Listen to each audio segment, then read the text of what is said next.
வணக்கங்க.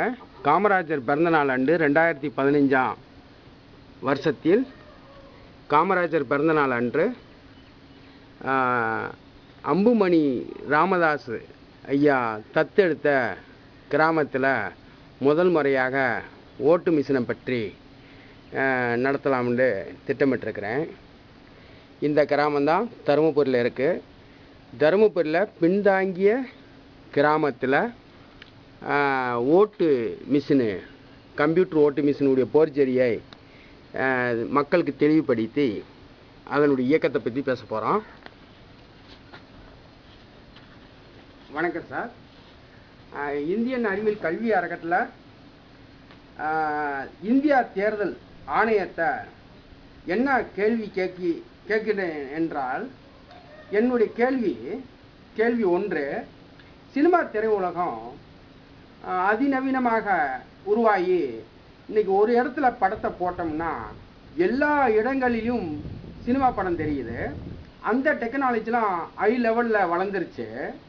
ஆனால் இன்ற வரைக்கும் இந்த ஓட்டு போடுற கம்ப்யூட்டர் மிஷின் இருக்கு இல்லையா, அந்த மிஷினு இம்ப்ரூவ்மெண்ட்டே ஆகாமல், டெக்னாலஜியே வளராமல் ஒரு பிரதமர், ஒரு முதலமைச்சரை தேர்ந்தெடுக்கக்கூடிய ஒரு மிஷினு எப்படி இருக்க வேண்டும்? இப்போ பிரதமருக்கு, முதலமைச்சருக்கெல்லாம் எவ்வளோ செக்யூரிட்டி வச்சுருக்காங்க. அப்போ அவங்கள தேர்வு செய்யக்கூடிய கம்ப்யூட்டர் ஓட்டு மிஷினில் எவ்வளவு செக்யூரிட்டி சிஸ்டம் இருக்கணும், மக்களுக்கு புரியக்கூடிய வகையில் அதை அமைச்சிருக்கணும் அல்லவா? இந்தியா தேர்தல் ஆணையத்திற்காக தான் இந்த வார்த்தையும் இந்த மிஷினையும் வைத்து பேசி கொண்டிருக்கிறேன். இந்தியா தேர்தல் ஆணையமே. ரெண்டாவது கேள்வி, செல்போன் டெக்னாலஜி. ஒரு ஆரம்ப காலத்தில் செங்கக்கல் மாதிரி வச்சுருந்தோம். இப்போ என்ன வச்சுருக்கிறோம்னா டச்சிங் ஸ்க்ரீன். ஒரு வெத்தலை பாக்கு போடுறவரோட டச்சிங் ஸ்க்ரீனை யூஸ் பண்ணுற அளவுக்கு இன்றைக்கி வளர்ந்துருச்சு இந்தியா. ஆனால் இன்றைக்கும் இந்த ஓட்டு போடுற கம்ப்யூட்டர் மிஷின் வந்து மை வைப்பாங்களாம், ஒரு மவுஸை அமுக்குவாங்களாம். ஓட்டு போடுங்கன்னு சொன்னோடனே பொதுமக்கள் ஓட்டு போட்டவுடனே அந்த சுவிட்சை அமுக்கினோடனே பிபி சவுண்டு லைட் எரிதான், ஓட்டு போட்டாச்சு போங்கன்னு சொன்னால், இதை யாரை எத்தனை காலமாக இந்தியாவில் இருக்கிற பொதுமக்களை ஏமாற்றி கொண்டு இருக்கிறீர்கள்? இந்தியா தேர்தல் ஆணையமே, உன்னுடைய சிந்தனை, உன்னுடைய படிப்பு திறன் எல்லாமே ஒரு பாமரனை ஏமாற்றுவதற்குத்தான் உன் படிப்பு இந்தியாவில் உதவுகிறதா? ஆகையினால் பாமரனை ஏமாற்றி டெக்னாலஜி இல்லாத ஒரு கம்ப்யூட்டர் ஓட்டு மிஷினில் ஓட்டு போடுங்கன்னு சொல்லி அந்த ஓட்டை படித்த எஜுகேஷனல் ஐஏஎஸ் கலெக்டர் ஐயா அவர்களாம் இதை கவனித்து கூர்ந்து பார்க்க வேண்டும். உங்கள் அதிகாரத்தை தவறுதலாக பயன்படுத்தக்கூடாது, முறையாக பயன்படுத்துவீர்கள் என்ற காரணத்துக்காக தான் மக்களுடைய வரிப்பணத்தை உங்களுக்கு சம்பளமாக கொடுத்து அரசாங்க ஊழியராக பொதுமக்கள் நியமிச்சிருக்கிறார்கள். பொதுமக்களுடைய வரிப்பணத்தை சம்பளமாக பெற்றுக்கொண்டு உங்களுடைய படிப்பு திறனை நல்ல காரியத்திற்காக யூஸ் பண்ண வேண்டும். அதே மாதிரி இன்னைக்கு கேஸ் சிலிண்டருக்கு பார்த்தீங்களா, கேஸ் சிலிண்டரு வரிசையில் நின்றுக்கிட்டே இருந்து போய் பதிவு பண்ணோம் எரிவாயு கேஸ் சிலிண்டரை. இன்னைக்கு செல்போனில் கால் பண்ணோம்னா அந்த அலுவலகத்திலேருந்து உடனே 1ஆம் நம்பர் அமுக்குங்கன்றாங்க. 1ஆம் நம்பர் அமுக்கணுன்னு கேஸ் சிலிண்டர் பதிவாகிடுது. அப்போ அந்த டெக்னாலஜியில் எவ்வளவு ஹை லெவலில் வளர்ந்துருச்சு பார்த்தீங்களா? ஆனால் இன்ற வரைக்கும் இந்த கம்ப்யூட்டர் ஓட்டு போடும் மிஷினு சுவிட்சு அமுக்குவாங்களாம், பிபி சவுண்டு வருமா, லைட்டு வருமா, ஓட்டு போட்டாச்சு போங்கன்னு சொன்னால் எவ்வளவு தூரம் இந்தியாவில் இருக்கிற பொதுமக்களை குப்பையை காட்டிலும் கேவலமாக படித்த எஜுகேஷனல் நடத்தி இருக்கிறார்கள். அவர்களுக்கு புத்திமதியை போற்றணும். இந்தியா பொதுமக்களே, உன்னுடைய ஓட்டு உரிமை உண்மையிலே உனக்கு கொடுத்திருக்கிறார்கள் என்றால் அதற்கு கம்ப்யூட்டர் மிஷின் எப்படி தயாரித்திருக்க வேண்டும்? இது மாதிரி அல்லவா தயார் பண்ணியிருக்க வேண்டும். இந்தியா தேர்தல் ஆணையம் அவர்களுக்கு நீங்கள் எல்லா பேரும் எடுத்து அவர்களுக்கு சொல்ல வேண்டும். அதற்காக தான் தருமபுரியில் பின்தாங்கிய ஒரு கிராமத்தில் அந்த மக்களுக்கு காமிச்சு இந்த இயக்கத்தை பார்த்துட்டு இந்தியா தேர்தல் ஆணையத்தை கூப்பிட்டு அந்த மக்கள் அவங்ககிட்ட கேள்வி கேட்கணும். அப்படின்றதுக்காக தான் பின்தோங்கிய கிராமத்தில் உள்ள மாணவர்களுக்கும் மக்களுக்கும் இதை அறிமுகப்படுத்தி அவங்கள ஓட்டு போட வைத்து ஏற்கனவே இருக்கிற டெக்னாலஜி எவ்வளவு மட்டமாக இயங்கி கொண்டிருக்கிறது. ஒரு ஏடிஎம்ல தேர்தல் ஆணையமே கவனிச்சு பாருங்க. ஒரு ஏடிஎம்ல பணம் எடுக்க போகிறோம். பேங்க் மேனேஜர் வந்து நம்ம ஏடிஎம் கார்டை உள்ளே கொடுத்து நம்ம பாஸ்வேர்டெலாம் அடிச்சுட்டு பேங்க் மேனேஜர் ஐயா நான் பணம் எடுக்க வந்திருக்கேன், நான் பாஸ்வேர்டெலாம் அடிச்சுட்டு எனக்கு பணத்தை அனுப்புங்கன்றா சொல்ல முடியும்? அது கம்ப்யூட்டர் மிஷினா? இல்லை.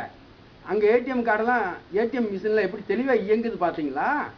யாருடைய உதவியும் இல்லாமல் நம்ம ஏடிஎம் கார்டை உள்ளே விட்ட உடனே நம்ம பாஸ்வேர்டை அடிக்கிறோம், பணமும் வந்துடுது, இருப்பு எவ்வளவு இருக்குன்னு காமிக்குது, எவ்வளோ எடுத்திருக்கோம்னு காமிக்குது அந்த சீட்டு. அது மாதிரி தான் மக்களுக்கு வந்து எந்த சின்னத்தை அமுக்குறியோ சுவிட்சியை அந்த சின்னம் அச்சிடப்பட்டு பிரிண்டிங் ஆகி முத்திரை குத்தியே வெளியே வந்துடுது. ரைட்டா? அப்புறம் உங்கள் போட்டோ வேற எடுக்குது. அப்புறம் ஓட்டு பொட்டி வேற வச்சுருக்கோம். இப்போ இதில் கவுண்டிங் காமிக்குது இல்லையா? ஒரு ஓட்டுனா அந்த ஒரு ஓட்டு இங்கே பிரிண்டிங் ஆகுது. அதை எடுத்து அந்த மக்கள் பாமர மக்கள் பார்க்குறாங்க. நான் போட்ட சின்னத்தில் என் சின்ன பிரிண்டிங் ஆகி அச்சிடப்பட்டு முத்திரை குத்தி வந்துருச்சுன்னு பார்த்துட்டு நம்பிக்கையோட மன நிறைவோட கண்ணாடி பெட்டி ஓட்டு பெட்டிக்குள்ளே போட்டுருவாங்க.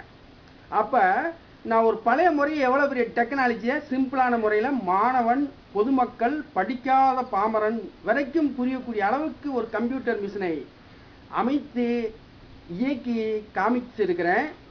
இதெல்லாம் பார்த்துட்டு இந்தியா தேர்தல் ஆணையம் மறுபடியும் நாங்கள் அந்த பழைய மிஷினை தான் கம்ப்யூட்டர் ஓட்டு போடும் மிஷினை யூஸ் படுத்துவோம் என்று சொன்னீங்க என்றால் இது வந்து படித்ததுக்கான ஐஏஎஸ்க்கான அர்த்தமே இல்லை, தகுதியே இல்லை என்று தான் நான் கூறுவேன். ஏனென்றால் அந்த கம்ப்யூட்டர் ஓட்டு போடும் மிஷினில் அதிகமான டெக்னாலஜி இல்லை. அப்போ அதிகமான டெக்னாலஜி இல்லாத ஒரு மிஷினை நான் ரூல்ஸ் படி நான் இதைத்தான் யூஸ் பண்ணுவேன்னா அப்போ நீங்களும் அங்கீகாரம் பெறாத ஐஏஎஸ் கலெக்டராக இருக்கணும், ஐஏஎஸ் தேர்தல் ஆணையராக இருக்க வேண்டும். ஆமாம், அதாவது என்னென்னா கம்ப்யூட்டர் மிஷினு மாணவனுக்கும் மக்களுக்கும் புரியக்கூடிய வகையில் செய்து இப்படியெல்லாம் செக்யூரிட்டி சிஸ்டம் இருக்குது. இவ்வளோ தூரம் உங்களுக்கு ஈஸியாக வந்து உங்கள் ஓட்டு ஐடியா கொடுத்த உடனே ஸ்கேனிங் ஆகுது, நீங்களே ஓட்டு போட்டுக்கலாம். இனிமேல் மையெல்லாம் வைக்கக்கூடாதுங்க. மை வந்து கெமிக்கலு. நம்ம ஓட்டு ஐடியா உள்ளே கொடுக்குறோம்ல ஏடிஎம் கார்டு மாதிரி, அது இன்னொரு டேக்கில் வரும். அது ஃபங்க்ஷன் அன்றைக்கி பார்க்கலாம். ஏடிஎம் மாதிரி எங்களுக்குள்ள மிஷின் செஞ்சு வைக்க போகிறேன். அதுக்குள்ளே அந்த கார்டை உள்ளே விட்ட உடனே அதுவே அந்த பச்சை மை அந்த ஓட்டு ஐடியில் குத்திடும். ஓட்டு போட்டாச்சுன்னு கையெல்லாம் குத்தக்கூடாது. அதே அதுக்குள்ளே விட்ட உடனே இந்த இது அனுமதிக்கும் போது நீங்கள் ஓட்டெலாம் போட்டுக்கலாம். இந்தியா தேர்தல் ஆணையமே குப்பையை கூட்டுறோம். இந்தியாவில் குப்பையை கூட்டுறோம், வளைச்சி விளக்க மரம் வச்சு எல்லா இதை வச்சு கூட்டுறோம். அது நல்ல திட்டம்தான். ஆனால் அதே மாதிரி தூய்மையான இந்தியாவாக உருவாக்க வேண்டும் என்றால் இந்தியாவில் இருக்கிற அனைத்து அரசியல் வேட்பாளர் ஐயா அவர்களும் இந்தியாவில் இருக்கிற பாமரர்கள் பொதுமக்கள்கள் விலைமதிக்க முடியாத ஓட்டு உரிமையை அவர்களுக்கு பெற்றுத்தர வேண்டும். அவர்களுக்கு எப்படி பெற்றுத்தர வேண்டும் என்றால் இப்படிப்பட்ட கம்ப்யூட்டர் மிஷினை உருவாக்கி அதில் அவர்கள் நம்பிக்கையோட ஓட்டு போட வேண்டும். அவர்களுடைய வேட்பாளருக்கு நான் சரியான முறையில் என்னுடைய ஓட்டு சின்னத்தை செலுத்தி விட்டு வந்தேன், ஓட்டு சின்னம் அவருக்கு சேரும் என்ற நம்பிக்கையோட ஓட்டு போட்டு விட்டு போகிறது மாதிரி தான் அமைக்க வேண்டும். இந்தியா தேர்தல் ஆணையத்திற்காக இந்த வீடியோ கிளிப்பிங்ஸை இயக்கம் இல்லாமல் நான் இப்போ பேசியிருக்கிறேன். அன்னைக்கு அந்த பின்தாங்கிய கிராமம் இருக்கு இல்லையா, அந்த கிராமத்தில் நம்ம போய் பார்க்குறோம். இந்தியா தேர்தல் ஆணையம் எல்லாரும் வந்து அந்த ஃபங்க்ஷனுக்கு வருமாறு அனைத்து கட்சிக்காரங்களும் தருமபுரியில் நடக்கும்போது கூப்பிட இருக்கிறேன். இந்த கிராமத்தில் நடக்கிறதுக்கும் கூப்பிட இருக்கிறேன். அனைத்து கட்சிக்கார தொண்டர்களும் வேட்பாளர் ஐயா அவர்களும் வந்து ஃபங்க்ஷனை சிறப்பித்து பொதுமக்களுக்கு விளக்கங்களை நீங்கள் பேச வேண்டும் என்ற வேண்டுகோளோட விடையை முடிக்கிறேன். Dharmapuri Pidamaneri PO Jayapandi scientist.